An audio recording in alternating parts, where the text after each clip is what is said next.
नमस्कार मित्रों, आज थ्रू लिटरेरी लेंस की इस महफिल में हम डॉक्टर विनोद आसूदानी से उनकी गज़ल सुनेंगे और उस पर फिर उनके साथ गुफ्तगू भी करेंगे। किसी भी शायर से उसकी अपनी तख्लीक पर गुफ्तगू करना एक बहुत बड़ी बात होती है और आपको भी हम इसमें शामिल करेंगे। तो पहले डॉक्टर साहब नमस्कार, आपका इस्तकबाल है और आप अपनी ताज़ा गज़ल हमसे शेयर करें। बहुत बहुत शुक्रिया राजेश जी कि आपने आज मुझे ये मौका दिया है कि अपनी एक ताज़ा गज़ल मैं नाजरीन के सामने पेश कर सकूं। जी। और मैं इतिहास का छात्र रहा हूं, तो बड़ी आदत सी बन गई है, जब भी कोई गज़ल लिखता हूं, कविता लिखता हूं, तो उस पेज पर वो तारीख भी लिख देता हूं। जी। तो ये 20 मार्च 2019 जी के दिन ये गज़ल लिखी गई थी। क्या बात है। और इसका जो वज़न है वो फ़ायलातुन मुफ़ाइलुन फ़ैलुन। राजेश जी आप जानते ही हैं। हाँ जी। ढूंढ लेना कोई कमी मुझ में, एक अंधेरी सी जिंदगी मुझ में। वाह। ढूंढ लेना कोई कमी मुझ में, एक अंधेरी सी जिंदगी मुझ में। तुम अंधेरों से क्यों परेशान हो, तुम अंधेरों से क्यों परेशान हो। देख लो अपनी चांदनी मुझ में, देख लो अपनी चांदनी मुझ में। और शेर देखिएगा, प्यास बुझ जाएगी ये सदियों की, प्यास बुझ जाएगी ये सदियों की। छू के महसूस कर नदी मुझ में, छू के महसूस कर नदी मुझ में। तुम हो खुशबू तुम्हें सबा ले गई, तुम हो खुशबू तुम्हें सबा ले गई। अध कली रह गई कली मुझ में, अध खिली रह गई कली मुझ में। तेरी यादें हैं या उजाला है, तेरी यादें हैं या उजाला है। महकी महकी सी रोशनी मुझ में, तेरी यादें हैं या उजाला है। महकी महकी सी रोशनी मुझ में। और हर सदा तुझको ही पुकारे है, हर सदा तुझको ही पुकारे है। सिर्फ खामोशी ही बची मुझ में, सिर्फ खामोशी ही बची मुझ में। और शेर देखिए कि ख्वाब दिल जहन मेरे साथ तेरे, ख्वाब दिल जहन मेरे साथ तेरे। छोड़ जाएंगे बेकसी मुझ में, छोड़ जाएंगे बेकसी मुझ में। ढूंढ लेना कोई कमी मुझ में, एक अंधेरी सी जिंदगी मुझ में, एक अंधेरी सी जिंदगी मुझ में। वाह वाह वाह डॉक्टर साहब, बहुत उम्दा शायरी और एक एक शेर मानाखेज और दिल को लुभाता हुआ सा लग रहा है। और मैं कहाँ से बात शुरू करूँ। मतलब और पहला शेर ही जो आपने कहा है वही अपने आप में अगर इसको कते के शक्ल में भी आप पढ़ लें जी तो मुकम्मल है कि साहब ढूंढ लेना कोई कमी मुझ में, एक अंधेरी सी जिंदगी मुझ में। और तुम अंधेरों से क्यों परेशान हो, देख लो अपनी चांदनी मुझ में। वाह क्या बात है। अब क्या बात है, अंधेरे को आपने बखूबी इस्तेमाल किया है और अंधेरे की जो मुशाहिबत है आपने, यूं तो निगेटिव सिंबोलिज्म होता है अंधेरे का, पर आपने अपनी शायरी में कई मरतबा आपने इसको पॉजिटिवली लिया है। और वो आपका मतलब भी मुझे याद हुआता है कि दिखाई दे न दे ऐसी भी कोई रोशनी होगी, अंधेरों की कोई अपनी जुदा पहचान होगी। बिल्कुल। तो अंधेरों की ये जो जुदा पहचान है ये क्या है डॉक्टर साहब।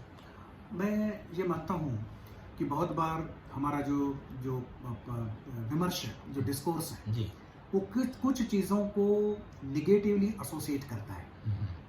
उसमें अंधेरा भी एक है। किसी भी चीज़ को, काला रंग हो तो उसको हम एक नेगेटिव सिंबल मान लेते हैं और यही हमारा जो प्रेजुडाइसेस है फिर वो वर्क करते हैं। आप अफ्रो अमेरिकन को निग्रो कहते हैं जी, काले लोग कहते हैं। तो इसी प्रकार से हम क्यों किसी चीज के कलर के हिसाब से उसको कैटेगराइज करें। तो मेरा कहना है कि यहाँ मार्टिन लूथर किंग जूनियर का जो बहुत ही मशहूर तकरीर है, भाषण है, जो उन्होंने वाशिंगटन में 1963 या 64 में दिया था, कि the character of the person should not be judged on the basis of colour of skin but on the basis of content of his personality. बिल्कुल। तो अंधेरा जो है उसकी भी एक जुदा पहचान है। हो सकता है ये एक प्रतीक हो उन लोगों का जो समाज में निग्लेक्टेड हैं, उपेक्षित हैं, या इसको आप ऑटोबायोग्राफिकल भी देख सकते हैं कि मैं स्वयं एक प्रज्ञाचक्षु यानी नाबीना हूँ। तो क्या हमारी कोई जिंदगी नहीं है? जो भी यानी हाइपोथेटिकली करें, जो भी हमसे दोस्ती करें, प्रेम करें, उसको हमारी अंधेरे वाली जिंदगी को ही कबूल करना पड़ेगा, स्वीकार करना पड़ेगा। अगर वो ये कहेगा कि मैं तो आपको ब्लाइंड नहीं मानता हूँ, ऐसा मान करके चलता हूँ, तो मुझे लगता है कि he is not accepted my true identity. कई बार इसलिए मैं ये कहना चाहता हूँ कि ढूंढ लेना कोई कमी मुझ में, एक अंधेरी सी जिंदगी मुझ में। कई बार लोग ये कहते हैं कि साहब अरे आप तो डिसेबल्ड है ही नहीं, आप देखने वाले से भी आगे हैं, आपने देखने वाले से भी आगे हैं, आपने तो हरा दिया डिसेबिलिटी को। ये जो बात है ये बिल्कुल वाजिब बात नहीं है। हम जो कुछ करते हैं, कोई भी डिसेबल्ड जो कुछ करता है वो डिसेबिलिटी के बावजूद, डिसेबिलिटी के साथ रहते हैं। If you accept me with my blindness. Yes, एक ब्लाइंड व्यक्ति ये कर सकता है, यहाँ तक लोग मानने को तैयार नहीं होते। डिसेबल्ड, ये तो डिसेबल्ड मतलब प्रिजम्पशन ये होता है कि डिसेबल्ड नहीं कर सकता, आपने ये कर लिया मतलब आप डिसेबिलिटी से बाहर आ गए। इसमें कोई जैसे दिव्यांग है, आपको देवी शक्ति है इसलिए आपने कर दिया, आपके पास एक सिक्स्थ सेंस है इसलिए आपने कर लिया। तो मैं ये कहना चाहता हूँ कि कोई कमी मुझ में ढूंढ लेना, तुम ऐसा मत समझना कि मुझ में कोई कमी नहीं है। एक अंधेरी सी जिंदगी मेरे साथ चलती है और उसको तुम स्वीकार कर लेना। और जब हम किसी से दोस्ती करते हैं, किसी से रिश्ता करते हैं, पति पत्नी ढूंढते हैं, हम खूबियों की तरफ ध्यान देते हैं कि इसमें ये होना चाहिए, उसमें वो होना चाहिए। हम कभी ये क्यों नहीं कहते कि मैं उस व्यक्ति से शादी करूं जो थोड़ा उदास सा रहता हो, जो थोड़ा मेलनकोलिक रहता हो, जो थोड़ा कमी क्यों नहीं ढूंढना चाहते हम? क्योंकि जो सो कॉल्ड कमी होती है वो भी कहीं ना कहीं जिंदगी को पुरस्कार बनाती है, जिंदगी को एनरिच करती है कई बार। जी बिल्कुल। तो वही चीज मैंने शायराना अंदाज में कहने की कोशिश की कि ढूंढ लेना कोई कमी मुझ में, पहले कमी ढूंढो। और कौन सी कमी? आप देखिए ना, अब जो लोग उदास नहीं है, मानिए उदासी एक कमी मानी जाती है, पर आज के कारपोरेट युग में जो कारपोरेट मोड हमारे पर्सनल जिंदगी में भी घुस गया है, तो हम उदास रहने को बड़ा गलत समझते हैं। तो हम सो कॉल्ड चीयरफुल व्यक्ति ढूंढते हैं, लेकिन चीयरफुल व्यक्ति कई बार उथले साबित हो जाते हैं। कई बार जिंदगी की उनको सीरियसनेस का समझ ही नहीं होती है। राजेश जी, आप दरिया पर किसी दिन चले जाएं, समुद्र किनारे पर किसी दिन चले जाएं जी, और जिस दिन लहरें उछलती कूदती हैं, वो एक ऊपरी सतह होती है और समुद्र अंदर में बड़ा शांत, बिल्कुल चीर गंभीर बैठा रहता है। तो जो व्यक्ति चिर गंभीर है, मुझे लगता है कि वो थिंकर है, वो सोचने वाला है, उसके पास कोई फलसफा है जिंदगी के बारे में। तो हम ये कमियां क्यों नहीं ढूंढते कि हमें थोड़ी किसी कमी वाला व्यक्ति चाहिए?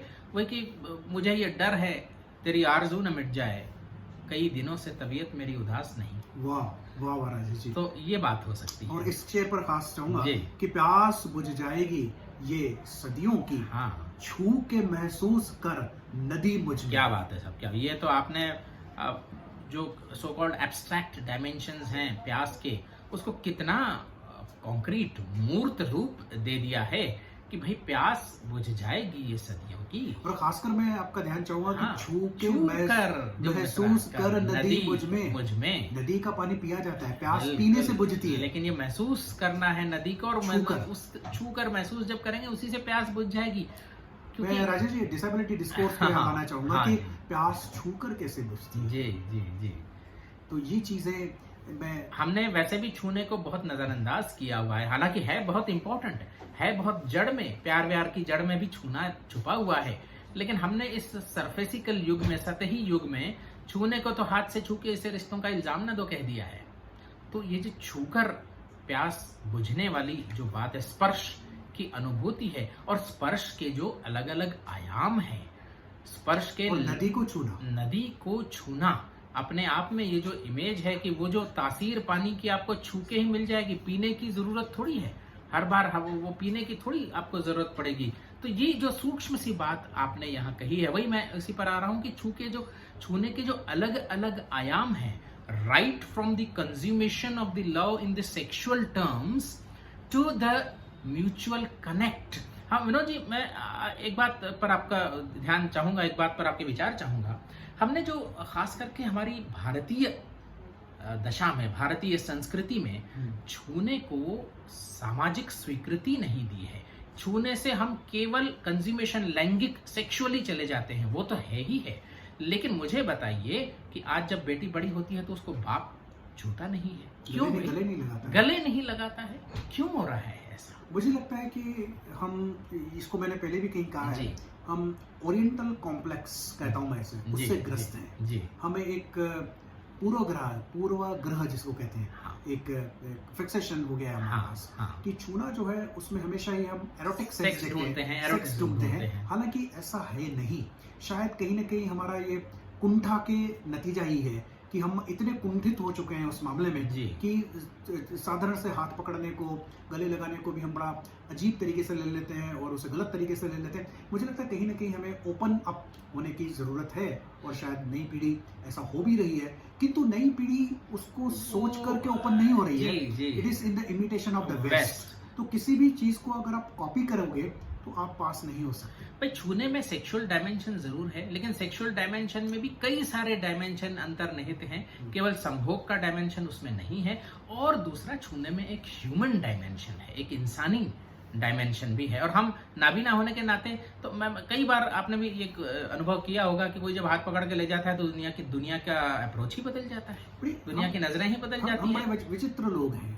मैं अपनी पत्नी के साथ विनोबा भावे जी के आश्रम में गया था अभी पौनार में, तो वहाँ जो सो कॉल्ड मॉरल पुलिसिंग की क्या कहूँ मैं, उसके एक दुकानदार लेडी थी, वो हड़का दिया उसने कि अरे भाई ये क्या कर रहे हो, हाथों में हाथ डाले जा रहे हो। उसको हम समझाया जा रहे हैं कि भाई हम पति पत्नी हैं। तो उसने कहा नहीं भाई बहन हुए तो क्या हो गया, हाथ में हाथ पकड़े क्यों डाल रहे हो? और तब उसको समझाया कि भाई ब्लाइंड हैं, तब जाके उसकी थोड़ी तसल्ली हुई और उसने हमको अंदर जाने सब इसलिए कर दिया कि ब्लाइंड को तो व्यक्ति माना ही नहीं जाता। हाँ जी, आप हाथ पकड़े या कुछ भी पकड़े, तो ये तो सब बड़ा अजीब सी हमने मॉरलिटी को लैक ऑफ टच से क्यों जोड़ लिया है? खैर राजेश जी, तुम हो खुशबू, तुम्हें सबा ले गई, अध खिली रह गई, कल ही मुझ में। वो क्या कहें कि उस जिसे ले गई है अभी हवा, वो वरक था दिल की किताब का, कहीं आंसुओं से लिखा हुआ, कहीं आंसुओं से मिटा हुआ। अब जो हवाएं साहब जो चलती हैं अपनी मर्जी से, कहाँ अपने सफर के हम हैं, रुख हवाओं का जिधर का है उधर के हम हैं, और पत्ता टूटा डाल से ले गई पवन उड़ाए, अब के बिछड़े कब मिलेंगे,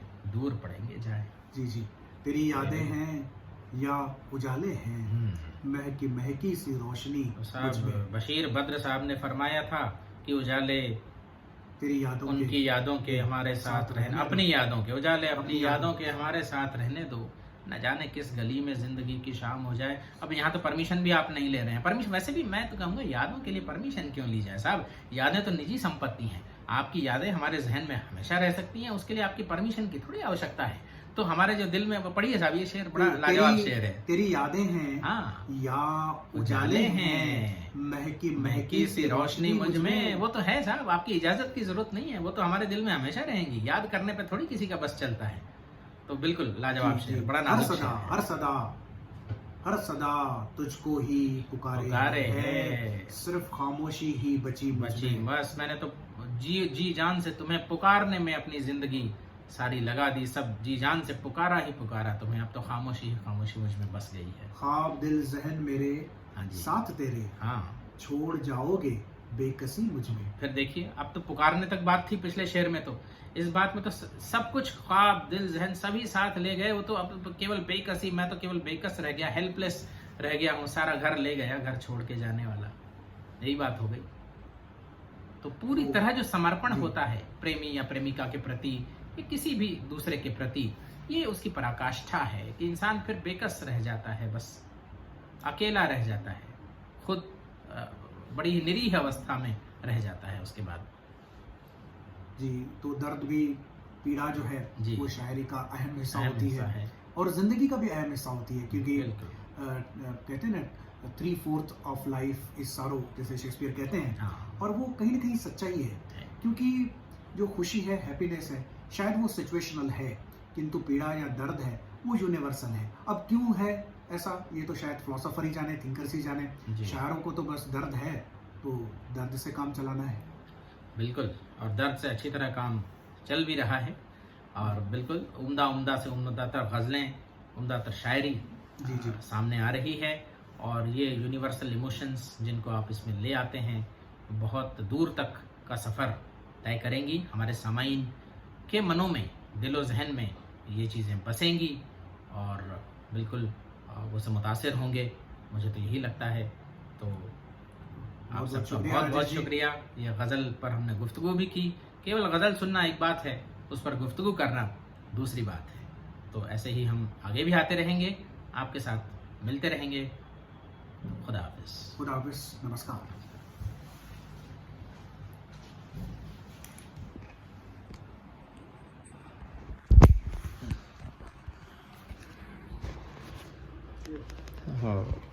Camera active. Camera. Photos active. Mail active. Google News active. Swipe up with Viewfinder image. 15 minutes 41 seconds. Stop recording video button.